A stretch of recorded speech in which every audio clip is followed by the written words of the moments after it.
Here's Gilgeous-Alexander. McCollum staying with him. Spins, gets inside. Left-handed off the glass. Oh, what a sweet move. Giddy, tough spot. Backdoor. What a pass. What a play. And J-Dub picks the pocket of Trae Young. He'll take it himself. This is New Dart. You're listening to the Uncontested.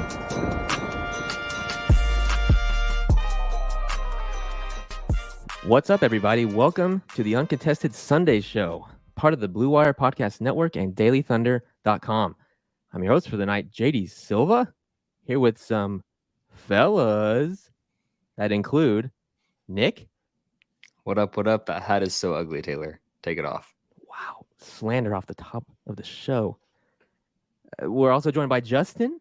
Hello, everybody. And we're also joined by Taylor in his lovely hat. Not only the hat, it's the shirt as well. Great weekend to be a Taylor. It's like I always say, Boomer Hurricane and rain sooner, baby. Boomer Hurricane. Hey, Taylor, what's it like being a Chelsea played fan? OU, and obviously TU wasn't going to win. You guys seem very confused. You're wearing the two logos that played each other this weekend, or Correct. 2 weekends ago. Was it this weekend or that 2 was weekends yesterday, ago? Nick? Was it yesterday? Okay. What day is it? That was. Which is why I explained it to you all, because obviously you're very confused. So is it And a what I'm win-win saying or a is- lose-lose? It's a win-win. OU looked great. TU had some momentum to head into the AAC because we finally played our quarterback that should have been starting all along, and Cardell Williams. Something about C. Williams and freshman quarterbacks. It's exciting. So here we are. Here we are. Here we are Sunday now. evening. Hey, Nick, how did the OSU Cowboys perform this weekend? I'm curious. As expected. Wow. Wow. There was a bad team coming in the year, and they look bad. If you're shocked and you're an OSU fan and you're sad, I don't know what to tell you. Your other Cowboys looked better. Nick's though, in your pessimism defense.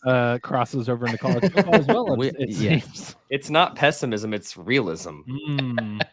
That's Sounds what I usually something say a too, Nick. pessimist would say. It's quite literally Silva and Kamiar and I's conversation about our favorite soccer Our soccer team. team is in a dark, overseas. very dark place. It's going to be an interesting night here, folks. Jacob's not here, so we can say whatever we want about him, to be clear. Yeah. That's why I've already taken us down the college football and Exactly. and EPL rabbit hole. Yeah, we're just letting it rip. Before we fully dig into this show, which is going to be a fun show, we're going to talk about some over-unders. On Wednesday, we did best case scenarios with Taylor and Jacob, and today we're doing worst case scenarios with Nick. That's why Nick is here. That's why Nick's here. But before we get started, be sure to subscribe to us wherever you get your podcasts. Leave us a 5-star rating if you have not done so already. You can find us on Twitter, Instagram, YouTube, Facebook, and probably not Threads. Probably not Threads. Also, Is that dead? probably. I mean, I go on there, and every post I see has like 1 or 2 likes. So I'm like, I haven't something's been on there not in going right. forever. Last thing, also, get ready for this Wednesday. We're doing a crossover episode with Dan Favale of Hardwood Knocks. I believe it's going to be Jacob on that one. Taylor, maybe. I don't know if you're joining or not, but yeah, crossover with Hardwood Knocks this Wednesday. I think it's going to be our show followed by their show. It'll be a great time. Correct. I think we've done it before. We've had Dan on before. Great friend of the podcast. We've stayed in touch ever since he's been on, and really excited to have some of us on his show and him to get to return the favor. So it should be a fun Wednesday. Yeah. Okay. Let's dig into this stuff. We're going to start with over-unders. We're going to kind of do some Thunder ones, some league-wide ones, and eventually we'll get to Nick's darkness segment. So I wanted to start us off with one that I was thinking about a lot this week, hearing some recent national NBA podcasts. I was listening to the recent Low Post.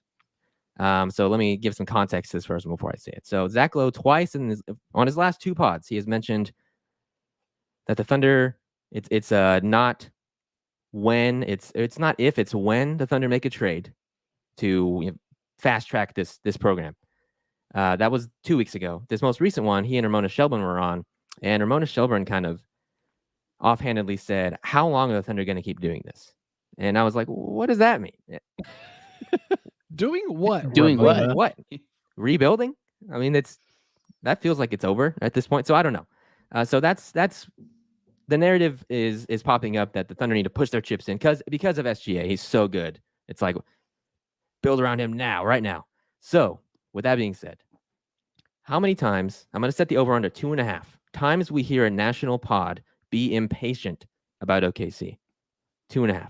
Are we talking this week or We're talking on a major national podcast, like a whole segment dedicated to why Right. the Thunder need to push their chips in right now because SGA is so good. That's a fair clarification. So, like, Yeah, I it guess is. these last two examples were more so like one-off comments. Yeah.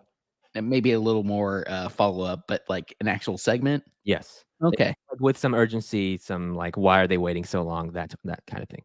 Still think I'm with you, Justin. Are I'm you going over, like easy over. It's going to happen Same. on the Bill Simmons pod. Oh my God. Get- that might be give the it, first like, one. Give it 2 a to couple 3 months. times? It's going to happen. Bill Simmons is going to go on a rant about how the Thunder are pissing away SGA's prime and need to stop messing around, or they're going to lose SGA. They're not going to get the arena vote passed, and the team's going to move to Seattle. I And can't that's do gonna a be- I can't do an East Coast accent. I wish I could, but something along the lines of, I don't know if you guys know this, but there is actually a new arena vote coming up. And I don't know, guys, something to keep an eye on. Plus minus is basically a team stat. I'm glad you prefaced that with, Precisely. that you cannot do an East Coast Correct. accent. 'cause But that's Yeah, my I'm like glad you high did. pitched Bill Simmons It is. I excitement. appreciate you trying though. It's gonna be on no dunks. Feels like a safe bet. Yeah. Like Skeets is gonna go off about how SGA needs to come home to the Raptors and the Thunder need to stop, not surrounding him with competent pieces. Those are easy. You can easily probably add 3 or 4 more on top of that. I think what's interesting about this over under to me is these segments are going to fly off whether the Thunder do well or whether the Thunder do bad. The narrative will not be affected by the Thunder's play. If they do well, it's look how good they are. They need to go all in. They need to push for a championship. And if they're bad, it's look how bad they are. They need to change up this team. They need to bring in real pieces around SGA. He's too good. So either way, the Thunder are going to be slandered. That was actually my question. Which direction do you think amplifies this whole narrative? Is it teams underperforming and they need to change, or is it overperforming and it's like this, man, they're a piece away from making noise in the West? Like which direction would it amplify more? It's a good question. Mm-hmm. And unfortunately, in today's, I don't know, I mean, we could say society as a whole, but that's a very deep rabbit hole to go down. We live in a but society. Especially in, that's right. Taylor's getting philosophical Especially in now. today. Yeah, Jacob's gone. I'm going down all the rabbit holes. But when I think about sports media today, like I don't think it's going to be that black and white, Nick. Like I think it's going to be more so the Thunder are performing well. Wow, this team is so exciting, and what can they do? Like, look at the direction that Presti is building. And then, like after maybe the All-Star break, they go through like a 5-game win streak because that's the nature of the NBA. And we talked about some of these stretches the Thunder had last season where they performed really well. Other times when they didn't perform so well. And that's when we're going to get the whole segments that Sil was talking about. Like, man, SGA's dropping 20 whatever a game, and why are they not using these assets to go and trade for a fill-in-the-blank superstar to make this team a championship contender? So I'm not even sure. Like, I think your thinking is very level-headed. Unfortunately, I don't think that's going to be the segments we will be hearing on some of the, I guess you did say actual podcasts, not just articles, Silva.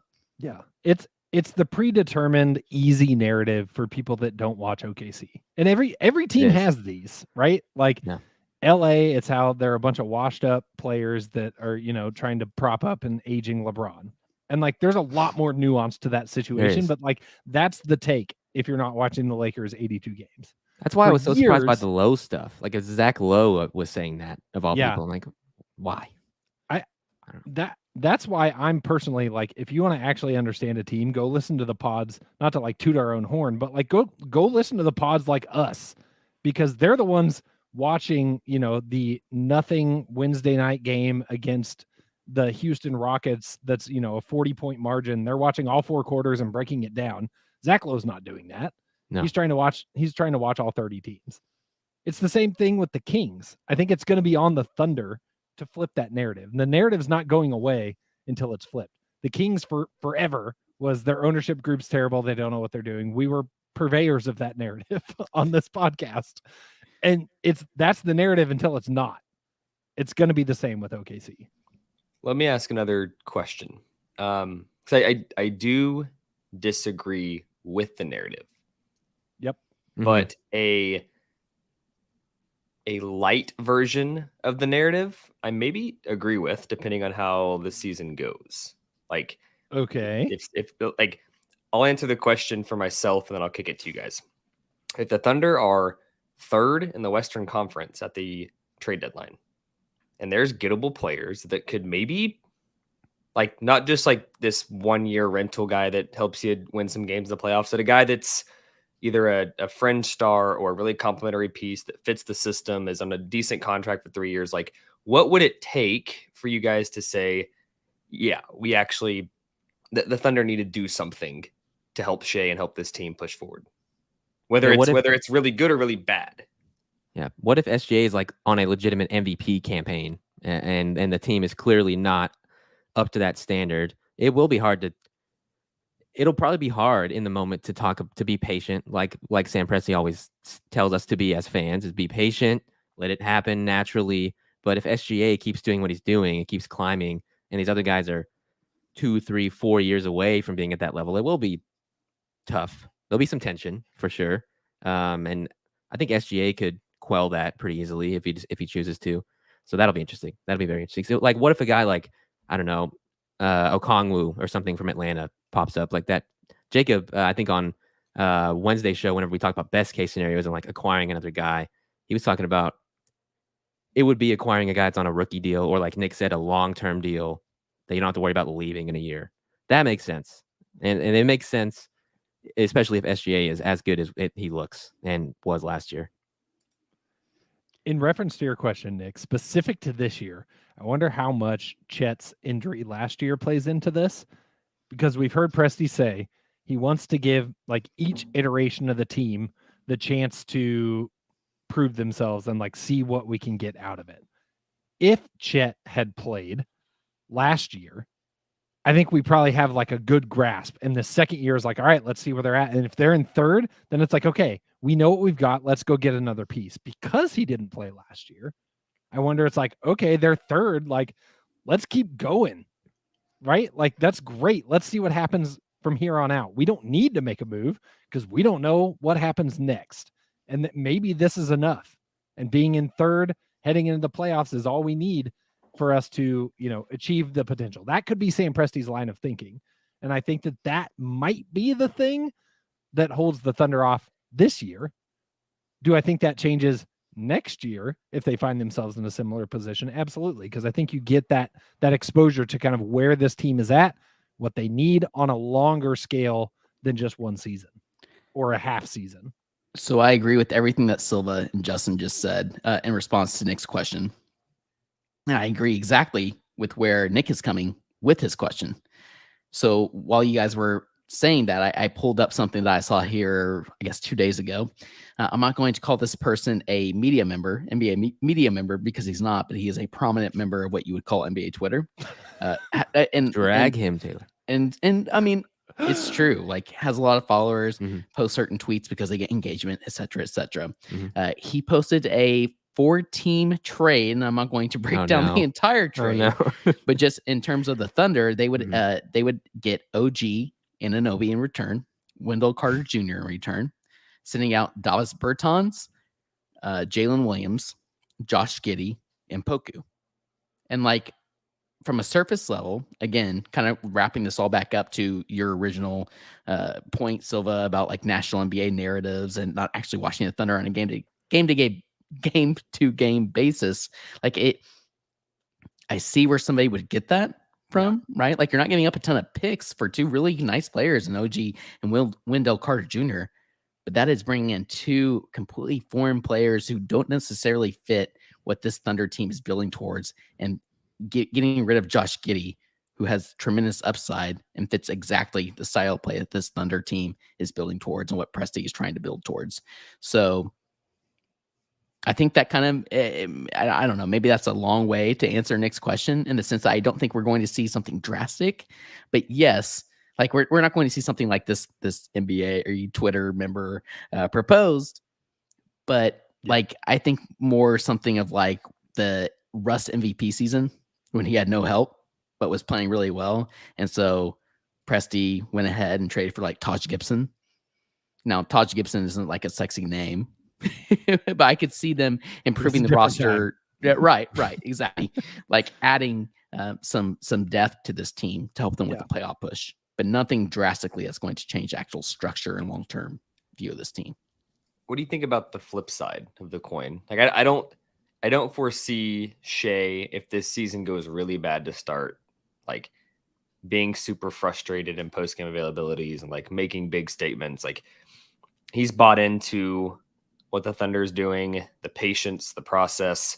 But if at, I don't know, a month before the All-Star break, this team is like 10, 12 games below 500 and like really at the bottom of the league, does this change your view? Like for you guys, as somebody that covers the team, is this to you like maybe something does need to be retooled? I'm not saying you traded Josh Giddey or J-Dub, but does there need to be some retooling? Because Shea's only under contract for so long. It's not like you can't turn a team around in 2, 3, 4 years, but like the clock does start to tick at some point. And especially if he's performing at an extremely high level, like he was in FIBA, like he was last season, and maybe the rest of the team isn't performing up to that level to complement him. To your point, Nick. Yeah, it'd be like if there is a clearly defined weakness that needs to be fixed. Like if the Thunder really need a traditional big to back up Chet, if we feel like that would solve the problem, then okay.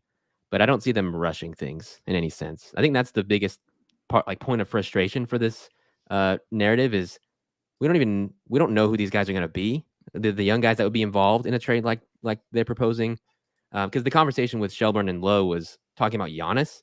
So it's like, I don't know. Let's just wait and see what Chet, J-Dub, and Giddey are going to be before we start trying to ship them off. And that just annoys me so much, because essentially what they're like kind of preluding there is if this young, exciting, awesome Thunder team that we love right now isn't as young, fun, and exciting as we hope they are, then we're going to start having the same conversation about Shea on national podcasts simply because that's how the NBA works. That's how we get clicks and listens on our podcast. And we want to start the narrative so that hopefully he'll request a trade and go to a big market so we can continue to get those listens, clicks, etc., etc. I hate that.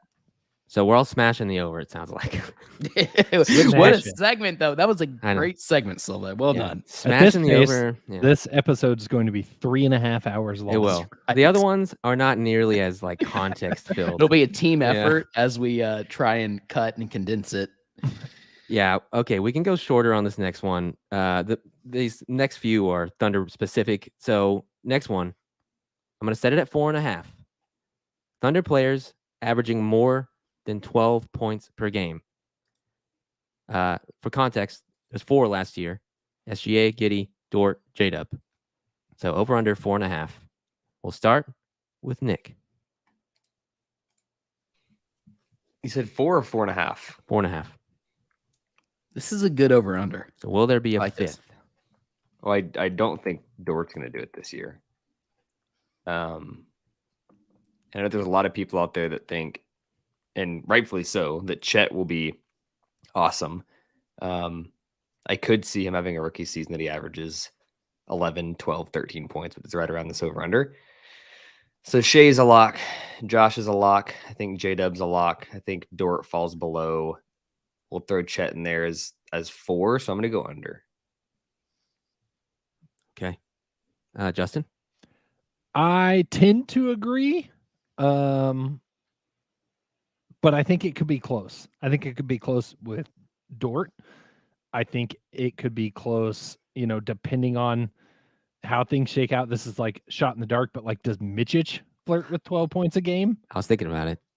Maybe you were thinking about it. Really? I know. Well, it's because it's my deepest, my deepest point of confusion for the Thunder. I'm like, could that I don't be? know. Like that could sound like an insane comment in 3 months. Maybe I don't know. There's a handful. That could sound like an insane comment either way. Now that I think about what you just said, like touche. We got someone in the chat saying, like, does Isaiah Joe get to Yeah. that level? Like, Just a lot of guys that could. there's a lot of guys that could flirt with it. And so for that reason, I think I take the over, because I think it'll be the 4 that Nick mentioned. And then one of those other guys that's on the fringe, I think will get there. I think the mystery box too is like if somebody misses significant time that allows somebody else to score a bunch, like their season average could be floated a bit.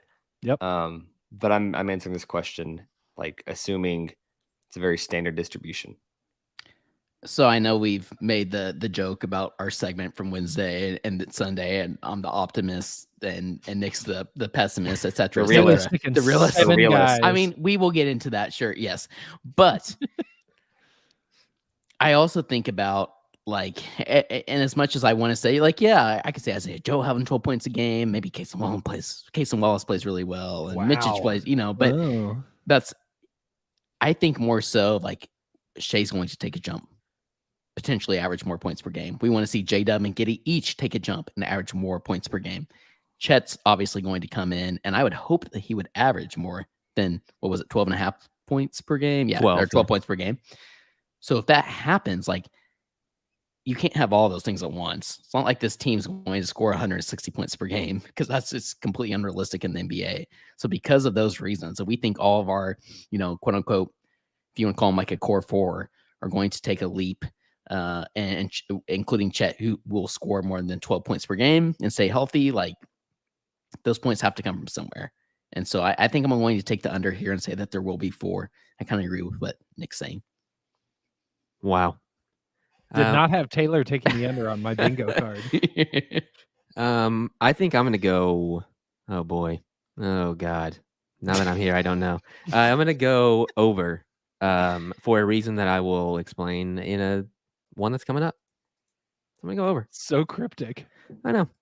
But no, I think it's going to be the guys that averaged that many last year and Chet. I think that's what it's going to be. Okay, next one. Moving along. This one's weird. Poku starts. I'm going to set it at 18. Getting a little weird. Taylor, tough. You go first. Why is it tough? Give me the under, because I just don't Nick. know if Poku's going to. I don't know if he's actually going to start. You could have set the over under at 5, and I think I would have taken the under. Oh, Really? Go ahead. I think there will be a scenario in which Poku and Chet start together, and I'm like, it's going to be erotic on Twitter.com. Oh my. But do I think that is a normal thing that happens? Absolutely not. Like, I think Jacobs mentioned it before as like Poku kind of playing the backup to Chet. And I think that's a much more likely rotation than having Poku and Chet in the starting lineup. I think Poku may get like an off start with Chet, but I think more likely if he's starting, it's because Chet's not, which means Chet's either resting or injured, and God help us, I hope he's resting. That is exactly why I was like kind of contemplating it, because I could see a world where Chet is quote unquote healthy, but I don't know, maybe gets banged up a little bit. Isn't, they don't want to risk it. That's why I was kind of flirting with it, but no, I agree. I'm going under. Okay. When I said, why is it so difficult? I was saying that because I think it's over pretty easily. I love Over? This. I love this. Because we do this Point every Poku. we do this every year. We think about this guy's role and how he fits on the roster on a standard game night. And do I think Poku is a starting 5 player on this team? No. Doesn't have to be Chet. But injuries happen. Weird things happen into the year. Like guys just like Jeremiah Robinson Earl started 20 games last year. Yeah. That's a good point. Aaron Wiggins started 14 games. Like, not that Aaron Wiggins is bad, but like you're talking about between spot starts, injuries, weird lineup tweaks. Like, now that this team's going to be competitive, there's going to be times in the season where like this starting 5 isn't working. Let's try Dort off the bench and play Poku at the 3 and Dub at the 4, vice versa. Like these things are going to happen. These things are going to happen. I am complete aside. I'm so ready for a Shea Shea, Giddy, Oos, Poku, Chet lineup. Oh God. All the long boys. Like it's going to happen. You'll love it. Yeah. I don't know No, why. It's a Like fair point. I think with Chet coming in this year, and I don't have a lot that I'm basing this on, I guess, but it feels to me like this might be a year where we get less rotation in the starting lineup than what we've seen in the past from Diggs. Like I think we're starting to see those core pieces cement in a way that they've not cemented while Daignault has been the coach. And while we've praised him for like, wow, look how he changes up the starting lineups, unlike Billy Donovan, Scotty Brooks, fill in the blank. I think a lot of that had to do with circumstance. And like once the tiers become more clear, the wiggle room and the like revolving chess pieces goes way down. And I feel like this year it's becoming pretty clear. I think there's still a few spots like we've discussed that can swap out. But I would say overall, like if you looked at a trend of like different starting lineups through the years, I think this year's going to go pretty significantly down compared to where the Thunder have been in the last few. Yeah, I think the other thing to ponder on, I don't think it's going to sway your opinion, but I think we're conditioned with recency bias to think about Poku as a 5 and like Chet coming in. Poku's not going to play as much, but like the reality is he's not a center. Totally. But he's a good backup for Chet. He is. But I'm saying in his spot starts or in these weird lineups where he does start for whatever reason, injuries, trying different things, I think it's more like the 3 or the 4 than the 5. Like I don't.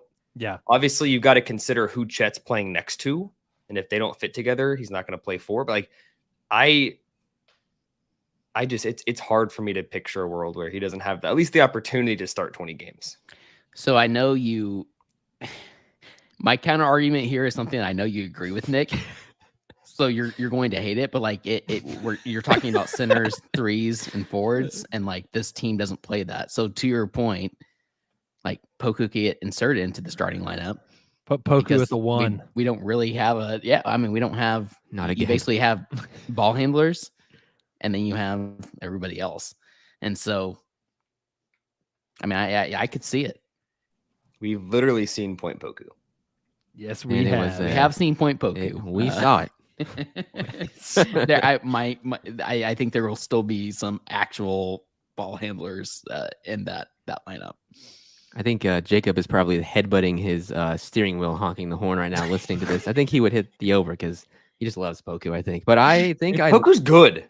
I He's agree. good. I think Poku is like still be good and not start 18 games. Yes. I think Poku is like a utility guy. You just plug him in and let him just wriggle around out there. Exactly. And that is why let him raise chaos. In an 82-game season with injuries across the board, resting, weird circumstances, when you are a guy that can literally plug in anywhere, you're a good candidate to get a spot start. Yeah. I think injuries are the biggest reason why I'm going with the over. I don't think it's a lot. I don't think I'm going like 30 games. It's more like 20, maybe. Well, guys, that was a really quick one. It was a really quick one again. I didn't expect that to. I thought everyone would just say no. I thought everyone would just say no and just hit the under, but that was good. The next one, moving along, Lou Dort shot attempts 10.5. We'll go faster on these next two and then take a little breaky. Justin, you're up. Please be under. Please. Yeah. It has to be under. I'm with you there. The mouths to feed on this roster. If Lou Dort is taking 11 or more shots a game, I'm going to be upset because there's other people I would like to see getting those shots. Or there's been injuries. So let's hope for neither of those situations. I agree. Yeah, it's got to be less. Got to be. If this team's going to reach its ceiling, it's got to be less. Yeah, and I think he can take less and still score a similar amount because he's going to get wide open shots. Like wide open. He should be able to take his time, not doing all the crazy driving and stuff. That's what I was going to say. It depends on the quality of those shots. If they're open looks and not Dort driving to the basket and finishing 40% of the time, then great. This is the year of Lou Dort, the play finisher, not the trying to be playmaker. It's a good way to look at it. Play finishers are very valuable. They are. Agreed. Okay. Last one before the break. Thunder players traded by the trade deadline. Set it at 1.5. Maybe that was too low. Or This one's hard for me just because I don't really have a strong feeling one way or the other. Like it's a great over under. Starting opening night, right? Or just from today. Trade deadline. Traded So, by the in trade February. deadline. But from today. From the time the season starts to the deadline. Oh wow! Oh, that's from a the good time the point. season, let's say from the time the season starts. So like you have your 15-man set. Yes. Okay. That's a great good. clarification. That's what I was thinking of whenever. Yeah. You know what? With that clarification, give me the under. Good point, Nick. I'm gonna say gets a star. I'm gonna say over. I don't Give us the names. I'm just give us. Tell us. That's gonna be a sounder.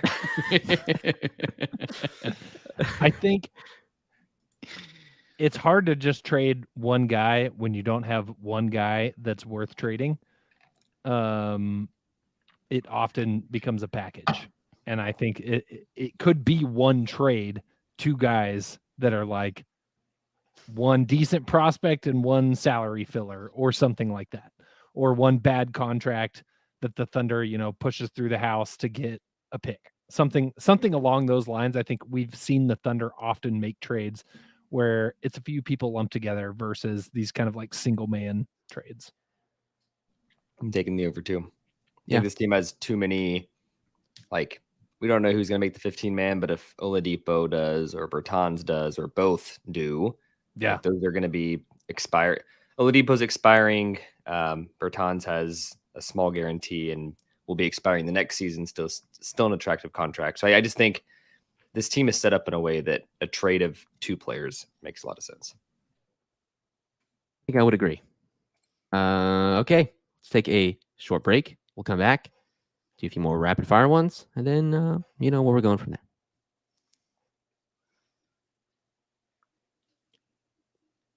Okay, we're back.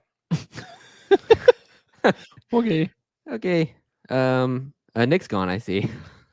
We're back, except for Nick. We're back. Nick is gone. Okay, next ones. This is Nick league had wide. to pee. We all know it. Nick had to be, multiple times. We were in Vegas with him. Yep. That guy. I don't like the way you said that. That sounds weird. That had weird connotations. You saw him do it.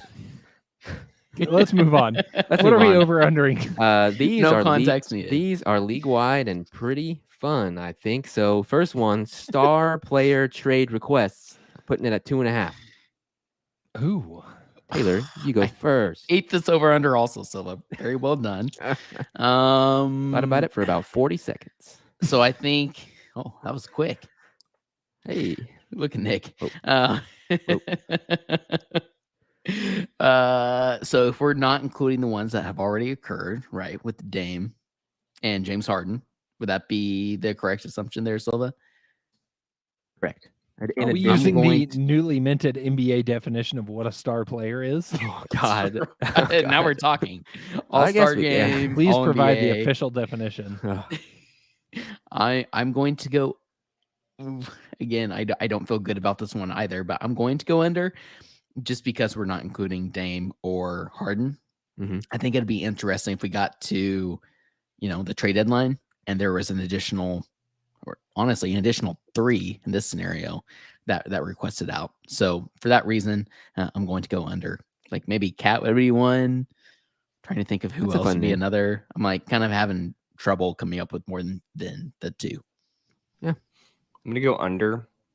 Not under that 2 stars are traded, but I think the NBA has been very, very clear that the request for a trade is very frowned upon, especially when you're going to limit it to the teams you want to go to. So if a Cat was traded, for example, it may not come out that he demanded a trade and it's this long saga. It may be just like trade deadline. He's kind of available and he was traded, didn't demand it, but he was traded and he kind of wanted to leave. Like, I think that the trade request piece is the kicker here. So I'm going to go under. That's compelling. I'm going to go over. I don't think the NBA has done enough to curb this yet. I think you're right. They've taken steps. I think they still have a big problem to solve on that front. And I think you're going to see it keep happening until it literally becomes disadvantageous. Like the only thing that's going to stop it in my mind this year is Dame withering away in Portland the whole season. Like if Dame gets anywhere, it's going to keep, like, even if it's disincentivized, there's still an incentive because, look, he had to wait it out, but he got to Miami or fill in the blank. And, it all worked out for him. It's going to continue to happen. That's the way the league has been trending for a while. I think the league needs to continue to address it probably. But it feels like a safe bet. It'd be interesting to look back on this one, and I don't have the data in front of me, but it'd be interesting to look back and see what that number is in past years. True. To see how it compares to the 2.5. I was just going to say, like, Justin, I would agree with you if this over under were now between this point next year. Like, we're having the same podcast here heading into the 2024-2025 season, which seems crazy to think about. But between now and the trade deadline, I think that's why I went the under. Well, the fun thing about this is that Harden damn near averages a trade request and a half every season. So fair point. He might he have count another for 2 between. So that's where it gets interesting. I'm gonna go over. Traded twice from now. I'm also gonna go over. I think younger players are gonna be more gonna start doing stuff like this. A guy like, I don't know, a LaMelo Ball, a name like that, or maybe a Zion, maybe both. I don't know. I could definitely see that happening. So I'm going over. Man, Kate Cunningham and SGA will be so good in OKC together. I forgot about Cade. Hope he's doing well. Next one, teams in the West with more than 50 wins. And I'm going to set it at 2.5 because there were 2 teams last year with more than 50, Denver and Memphis. Nick. It's really hard because it feels like a more balanced West than it's been in a while. But I also feel like the West has lacked those top teams for a bit. And there's certainly teams that have the ability to kind of run the West. I'll go over. It's going to be by the half. It's going to be 3 teams. Which 3? Ooh, you tell me. Fun. You tell me which 2, and I'll tell you the third. I think you're going to go under based on your comment. I'm just curious. That's all. Go to you ahead. I was going to say the Nuggets feel like a safe bet. I Yes. think that they were pretty freaking great last year, and I think they'll be pretty freaking great this year as well. Who you adding to it? So if I'm looking at this list, you have the Nuggets and you have the Grizzlies. They were 53 and 51. Yeah. The Nuggets lost Bruce Brown, which I understand isn't huge, but they didn't really add anybody of significance. Grizzlies obviously have the whole Ja Morant situation. The Suns were at 45 and added Bradley Beal. One of them. Yep. And then you have the Kings at 48, Clippers at 44, Warriors at 44.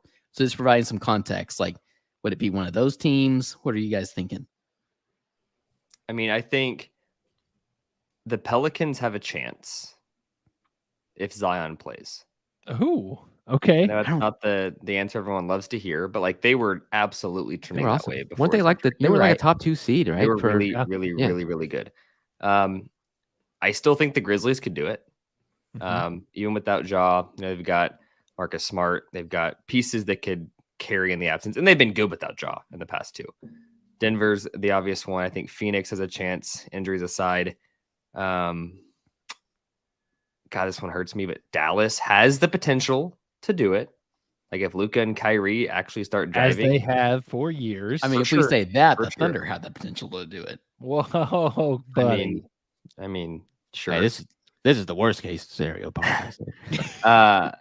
So I think there's 4 or 5 teams that could, like the Clippers, if they stay healthy, could, right? And considering all those scenarios, will they? Well, I think of those 5 or 6, 3 will come to fruition. There are a lot that could, for sure. It's tough. I'd probably also go over, but like 3. I'd go over. I'd say 3, and I'm going to say Denver, Phoenix, and I'm going to hate myself for this, the Lakers. Not a bad pick. I don't trust those teams' health enough. I don't trust the Suns' depth enough. I think these are going to be incredible playoff teams, but when push comes to shove, we're talking about players resting, the new rules being implemented. I mean, sure, maybe we see these players a little more, but at the end of the day, like I don't see that really translating to the regular season. I'm taking the under here. I think the Nuggets. I could see the Kings getting there as well. I could But, like- too. I almost said them, but And I get it. Like you see these other teams, you would think that they would get to 50 wins. I just don't see it happening. I just see these being really good playoff teams, and that's what they really care about. Yep. Okay. Last over under the night. Teams in the East with more than 50 wins. I'm gonna set Ooh. that one's gonna be set at 3.5. Last season there were Four. come on basketball Or reference. last year. Yes, 4 last year. Set it at 3.5. Bucks, Celtics, Sixers, Cavs. I'm gonna go 3 in the East too. So under on this one. Under. I think I agree. I think there's some more definite tiers in the East than there is in the West, where it's a little smooshed. I think that it's likely the ones above 50 wins are much higher, but then I think there's probably a gap. I agree with that. Last year there was no 60-win teams last year. No. Nope. Kind of crazy. Bucks That were at is- 58. I forgot what I said Denver was. 53. Wow. So Bucks were the closest. That's wild. Celtics. Yeah. Celtics 57. 57. Yeah. Sixers Good 54. point. So the top 3 records were in the East. Crazy. I think Boston could win 60 this year. It's not the question, but Okay, that's the end of over-unders. Thank you all for participating. Here's another ad break.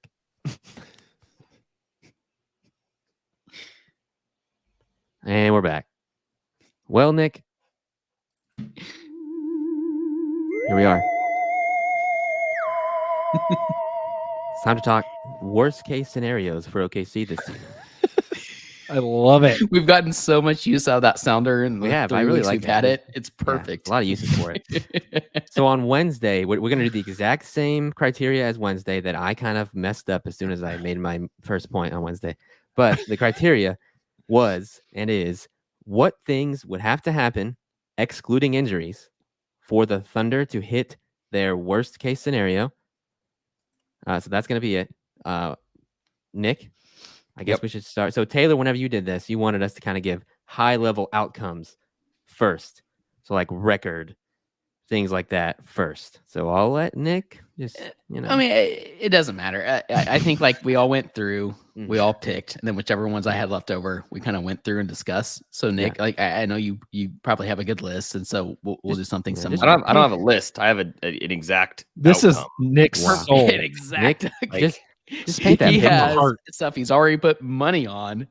But like just to be clear to the No, I have not listeners, put money on anything Thunder. I promise. Agreed. I agree Um, completely.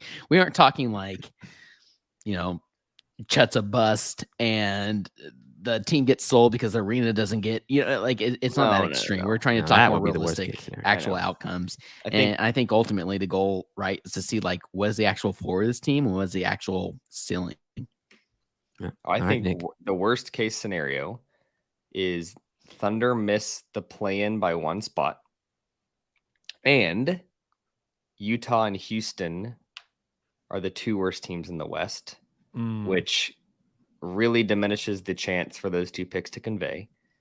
And not only do you miss the play-in, but you have a late lottery pick, and you're kind of while good. internal development is great and it's another year under the belt, and the team probably still has a bright future. Kind of feels like you're right back where you were in a sense. My head was in a very similar space, except instead of missing the play in, I had repeating this year's performance where you make it in, but you don't do anything with it. Maybe you don't even win that first play in game. And that's tough because then it takes your scenario and like ratchets it down one more. And it's like, man, like they're close, but they didn't really make any headway. Yeah. They didn't have that jump. They're not getting another like high priority draft asset. It's just kind of a, like you said, kind of a Well, year. the reason I said miss moral is it victory. feels like a step back. Is it Yeah. really? Probably not, but it feels like a step back.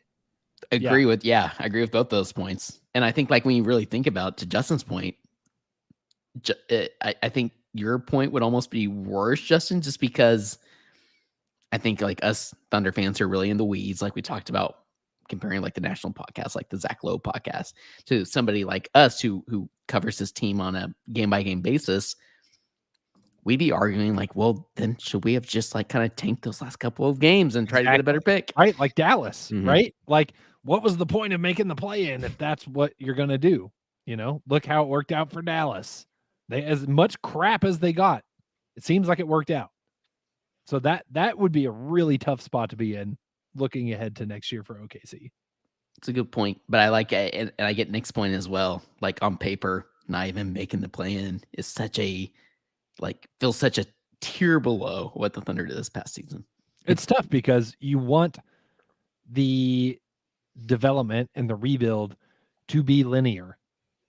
It's not always linear, and it's tough because Thunder 1.0 was very linear, and it was like a very steep line at that.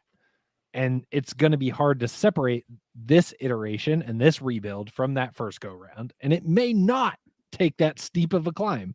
And I think a lot of Thunder fans coming out of last year have very high expectations for this season.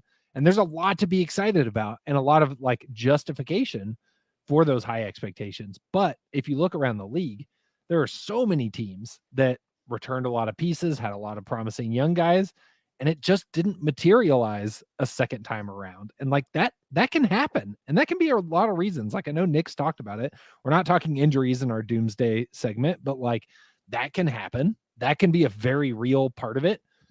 Shea, like losing his touch at the rim could happen for a year. Like we've seen that happen with guys all around the league. Like maybe he just has an off year and he's only, finishing at the rim like 45% of the time instead of what he normally does. I think that like those are some very real things that could happen. They don't follow that linear trajectory that we've seen up to this point for the Thunder. And they wouldn't necessarily be like derailing the Thunder rebuild either. They're not a, well, this has failed, time to blow it up again kind of thing, but it doesn't necessarily follow the expectations that I think are floating out there. That's the thing for this season is that there are it feels like there are some stakes for the first time. Like there are expectations, True. like Justin just said. There are some stakes. I think fans want the team to take a step forward, like you guys all just said. I think there is, with those stakes, there's also a chance for failure in the eyes of fans. Maybe not the Presties of the world, but for the players, I imagine that would suck a lot if they got to the play-in, won the first round, and then got blown out in the second one again. Like that would suck for these guys. So there's a chance for that. Yep. Don't want to take us here all the way. Like maybe we save this, especially as we get closer and closer to the season. But like to your point, still talking about stakes. And I know I said we went it, say worst case scenario is the arena proposal doesn't get approved and the team gets, purchased from by another city. I'm not necessarily saying that, but like there are some stakes in that regard as well. There's all this hype and excitement around the team. And if they don't perform well heading into the December vote, yep, just something I've had in the back of my mind for the pessimist. I haven't thought about that. That's a whole new terror to think of. Which we don't need to dive down, but no, I know what you mean. Wanted to mention. I don't think a 20-game span leading up to the vote, if that's what really sways voters one way or the other, you're voting for the wrong reasons. Yeah, correct. But that defines most voters, Nick. Thank you. It does. Exactly. I'm voting no because I'm mad. It sucks, which is why I went like on a Twitter thread or X thread or whatever on Friday trying to defend it. X thread. So I do have I know it sounds ridiculous. Gross, I do have another one, I think, here for some likely worst case scenarios. Watching Taylor try to be a pessimist is tough. I know it really is. This is depressing, but we all love J-Dub, right? But there really is a thing such as a sophomore slump. So what if Dub doesn't truly take another leap? Like, what if he kind of struggles some in his second year? I'm not saying maybe his like stats really go down necessarily, but we see guys like Giddey taking a leap, Shea taking a leap, and how does Giddey adjust to that? Well, don't forget Giddey struggled earlier too. Yeah, we're right. Yeah. No, granted, he had a crater inside of his face, but your point still stands. But no, you're right. And just like, how does he fit with these guys who are older than him, or maybe not older than him? I can't say that. They have more experience in the NBA than he does. And they're taking some leaps. Like, how does he actually adjust to that? Do we see a quote unquote sophomore slump from J-Dub? I think it's a really interesting point, and it kind of leads us into another. I wanted to talk about development and kind of what worst case could look like from a development standpoint anyway. So to talk about J-Dub, I think a lot of fans do expect him to keep progressing linearly and upwards in his play. But I think it's really important to note that like there's going to be 4 really, really good, what we think will be really, really good young guys, like including Chet, and adding Chet to the offense and what that looks like. That could stifle like J-Dub's stat line might not be as good as it was because when he's playing, he's now focused on incorporating Chet into all these things. And it just adds another layer to a player that is not only facing teams that now have scouting reports on him, you're also having to incorporate a 7-footer that can do all these awesome things, and think about that while you're playing. So there might be some rust, some adjustment needs to happen early on. I could definitely see that happening. So speaking of incorporating Chet, what if Chet and Shai Gilgeous-Alexander have a tough time gelling? It sounds crazy because it feels like it should be a perfect fit, right? Like we've talked so much about Shai's never played with a real lob threat, but like, what if that doesn't work? Like, what if his game doesn't adapt? What if he doesn't find the adjustments? What if what we've seen, the chemistry off the charts between Giddey and Chet, there becomes a rift between the Giddey Chet duo and Shai, and it becomes the same argument we had in Thunder 1.0 with the Russ versus KD. Which is the right way to lead the team? Which team are you on? They trade Giddey? Like false combative narrative. Is it the the Josh Giddey and Chet side versus the SGA side? Like, SGA is a stud, we need to let him cook. No, Josh and Chet are the future. Like, that could happen. It sounds insane because it feels like on paper it should be a beautiful fit, and like Chet should be able to mold with anybody, and in reality probably.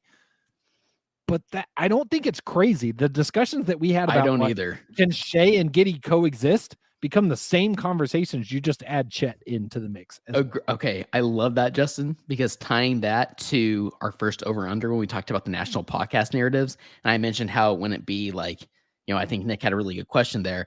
I don't think it's necessarily going to be, kind of in the gray. It's going to be either, oh, wow, this young Thunder team, the Pressy doing it the right way, and why aren't the Thunder trading for fill in the blank superstar? And Giddey's going to be a part of that narrative. And we talked a lot about coming into last season. Like, one of the big narratives we were following is, can Shai and Giddey coexist? I think us Thunder fans feel like we saw success with the team and they can coexist, but there is an argument to be had that like we didn't necessarily see them really gel. Like, that is still a question coming into this season. It wasn't really answered last season. I love that one. I know this is worst case scenario, but I think this is not being a pessimist. It's being a realist. I'll say it again. It would be surprising. It would be very surprising if Shai and Chet, or Josh and Chet, or fill in the blank with 2-3 players. It'd be a shock if they went and perfectly gelled immediately, or even like by March. Like, that's not normal to do. If they can show improvement together throughout the course of the season, you should feel good. But if your expectation is Chet slides in as a perfect center and this team is 20 games better because of Chet solely, I'm sorry. It's not how the game works, So like, while I do think that a nightmare scenario where it doesn't work at all and we're having these conversations, sure, but don't expect it to work like that. We need to get our sound guy to edit like some storm clouds and some eerie music. Who is that? We need to make sure the music, like sad Charlie Brown music, is what we need. Or Curb Your Enthusiasm. Yes, that's a good one. I'm gonna put it's not being a pessimist, it's being a realist on Nick's tombstone. Should do that. You need to make that his bio, his permanent intro. We had a comment from Joseph that made me think about some things. He said J-Dub's going to be splashing threes more, which I think we all expect him to take more threes. But part of this gelling that we're talking about, I think, does require some improvement to the guys surrounding SGA as far as their 3-point shots go. Like, that could cause issues with gelling if J-Dub is not shooting well from three, if Giddey's not shooting well from three, Chet could have an adjustment period there also. Just something to think about. Then they can figure that out over the season, but that could be, if there's no spacing, that's could cause some problems for sure. What if Lou Dort doubles down on Lou Dort? Oh no. Oh, He becomes no. Dylan Brooks, walks down the Dylan Brooks path. What if he sits down at media day and talks about his alternate personality that he's created? Oh no. Wears boxing gloves in the hallway. Hey, Shay, they want me to come off the bench. Oh my God. I really want to earn this contract. That's pretty good. That's pretty good. Yeah, like what if he throws a fit about coming off the bench and decides, like, you know what?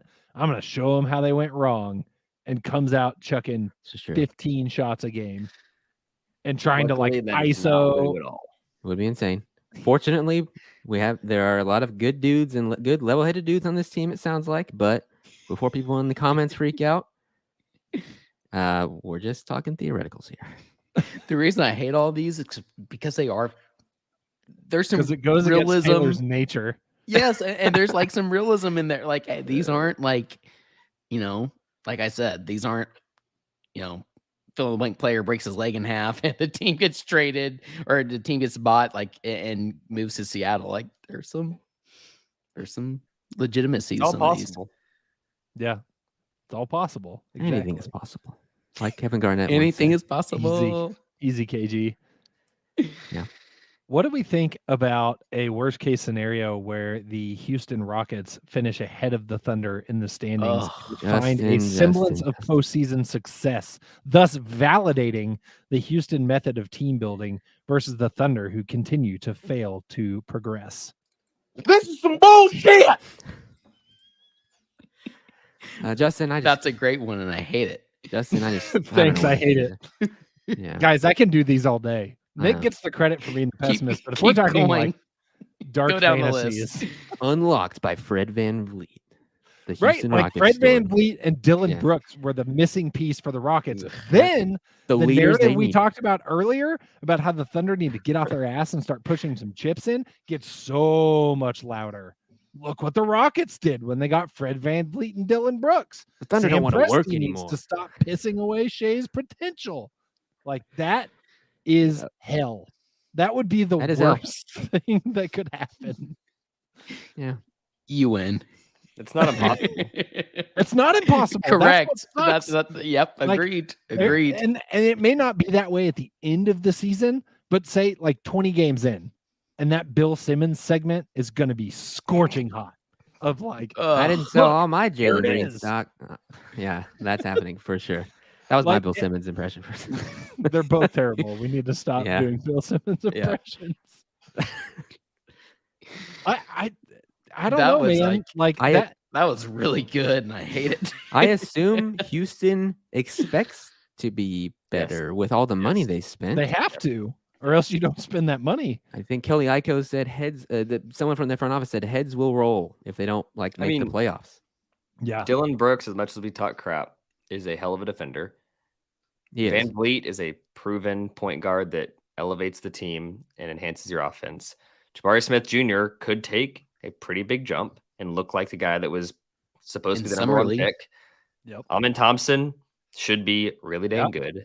Jalen Green gets crap just like Devin Booker did because the team sucked when he scored. What about when he averages 24 a game when they're a play-in team? Then all of a sudden is he good and we forget all those narratives, you know what I mean? So like Cam Whitmore.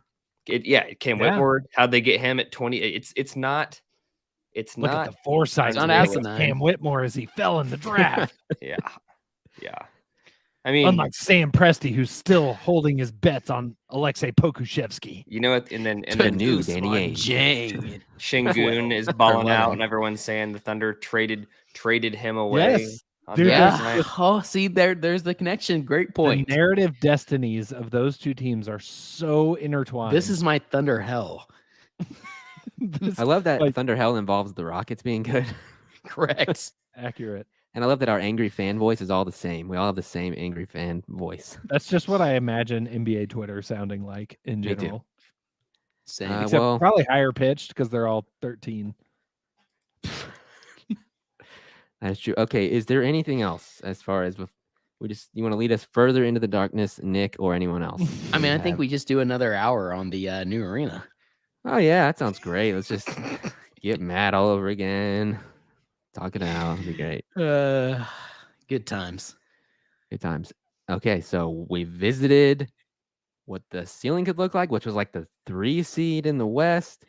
We visited the 4, which is just hell. I think we were saying I was thinking like 4. Yeah, 3 seems a little optimistic. Out of the plan.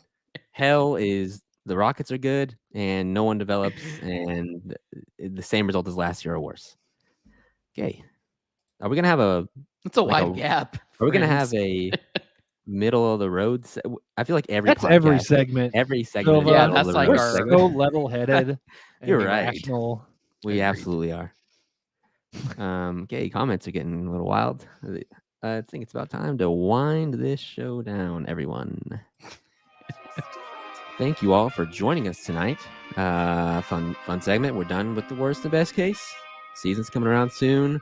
Don't forget to check out our Wednesday show, the Crossover Pod with Hardwood Knox and Jacob. As always, thanks for listening. I might host again someday. We'll see. You did a fine job, Silva. Thanks, gentlemen. Thanks, gentlemen and fellas. All right. Thunder up.